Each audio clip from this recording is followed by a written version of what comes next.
University of ক্যালকাটার second year অর্থাৎ 4th সেমিস্টারের পরীক্ষা আগত। বিগত বছরগুলির প্রশ্নগুলিকে অনুধাবন করে সাংবাদিকতা ও গণজ্ঞাপনের জেনারেল বিভাগের একটি সাজেশন প্রস্তুত করা হয়েছে। যদিও এই সাজেশন পুরোটাই পূর্বানুমান মাত্র, কারণ গত বছরগুলিতে যে প্রশ্নগুলি এসেছে শুধুমাত্র সেইগুলিকে বিচার করেই এই সাজেশন। পুরো সিলেবাসটাই ভালো করে পড়া উচিত এবং সেটাই প্রিয় ছাত্রছাত্রীদের কাছ থেকে কাম্য।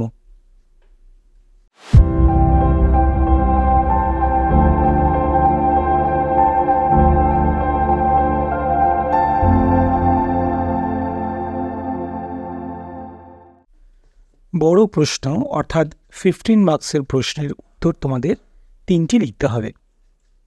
বড় প্রশ্নগুলির জন্য যেগুলি বেশি মনোযোগ সহকারে পড়বে তা হল সংবাদপত্রের স্বাধীনতা এবং 19(1) এ, ফ্রিডম অফ প্রেস অ্যান্ড 19(1) এ, অর্থাৎ সংবাদপত্রের স্বাধীনতার সাথে কিভাবে সংবিধানের 19(1) এ ধারাটি যুক্ত হয়েছে সেই সংক্রান্ত সমস্ত আলোচনা।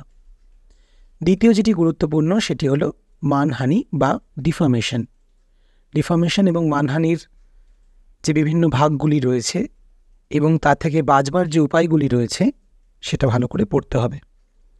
সুপ্রিম কোর্ট এবং হাইকোর্ট দুটোই কিন্তু গুরুত্বপূর্ণ। এর পাশাপাশি পড়তে হবে বিদেশ নীতি বা ভারতের ফরেন পলিসি। যদিও গত বছর নীতি আয়োগ এসেছিল পরীক্ষায়, তবুও নীতি আয়োগ এ বছরের জন্যও গুরুত্বপূর্ণ। এছাড়া যে প্রশ্নটি প্রায় প্রতি বছরই ঘুরিয়ে ফিরিয়ে আসে তা হল ওয়ার্কিং জার্নালিস্ট অ্যাক্ট বা কর্মরত সাংবাদিক আইন। প্রেস কমিশন অফ ইন্ডিয়া এটিও অত্যন্ত গুরুত্বপূর্ণ একটি টপিক, এটাও ভালো করে পড়তে হবে।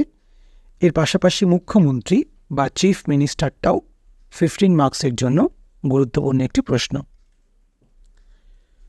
2 নম্বর অর্থাৎ 2 মার্কসের জন্য যেগুলো গুরুত্বপূর্ণ, আগে বলে রাখি 2 মার্কসের উত্তরগুলো কিন্তু এক লাইনে লিখলে নাম্বার পাওয়া যায় না।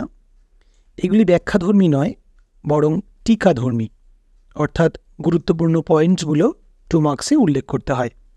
যার মধ্যে এবছরের গুরুত্বপূর্ণ টপিকগুলি হল মৌলিক অধিকার বা ফান্ডামেন্টাল রাইটস, তথ্যের অধিকার বা রাইট টু ইনফরমেশন, আদালত অবমাননা বা কন্টেম্পট অফ কোর্ট, অর্থ কমিশন বা ফিনান্স কমিশন, সরকারি গোপনীয়তা আইন বা অফিসিয়াল সিক্রেটস অ্যাক্ট, কপিরাইট আইন বা copyright act, liable and slander এবং মিডিয়া কাউন্সিল।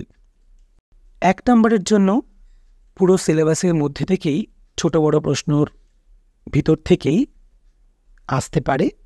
1 নম্বরের সাজেশন দেওয়াটা একটু সমস্যার, তবুও বড় প্রশ্নগুলোর ধারা, বিভিন্ন কমিটিগুলোর সভাপতি এবং তার পাশাপাশি কোন সালে কোন আইন পাশ হয়েছিল, কোন আইনের মূল বিষয় কী, সেইগুলোকে একটু মন দিয়ে পড়তে হবে।